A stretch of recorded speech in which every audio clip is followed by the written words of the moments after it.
নির্বাচনে পুলিশি সন্ত্রাসের অভিযোগ তুললেন বিজেপি প্রার্থী অভিজিৎ গঙ্গোপাধ্যায়। নির্বাচনের দিন সকাল সকাল সংবাদ মাধ্যমের মুখোমুখি হয়ে পুলিশি সন্ত্রাসের অভিযোগ তুললেন বিজেপি প্রার্থী অভিজিৎ গঙ্গোপাধ্যায়। তিনি আরও জানান, বিজেপির 6 জন কর্মীকে পুলিশই গ্রেপ্তার করেছে এবং হলদিয়ায় এজেন্ট বসাতে না দেওয়ায় অভিযোগ করেন অভিজিৎ বাবু।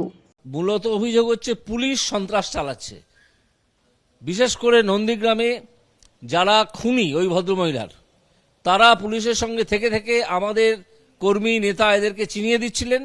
ওই খুনিদের পুলিশ পাহারা দিয়ে নিয়ে যাচ্ছিল এবং তারপর সে আমাদের নেতা কর্মীদের বাড়ি থেকে তাড়া করা হচ্ছিল। একজনকে গ্রেপ্তারও করা হয়েছে। সারাদিনে মোট 6 জনকে গ্রেপ্তার করা হয়েছে আমাদের নেতা কর্মী নেতা মিলিয়ে। উদ্দেশ্য একটাই, যে যেন তেন প্রকারণ নন্দীগ্রামে দেখাতে হবে ওরা ভোট বেশি পেয়েছে আমাদের চেয়ে। হলদিয়াতে একটা খবর এসছে যে সেখানে এজেন্টদের বসার ব্যাপারে একটা প্রবলেম শুরু হতে পারে, সেই জন্য আমি এখন যাচ্ছি।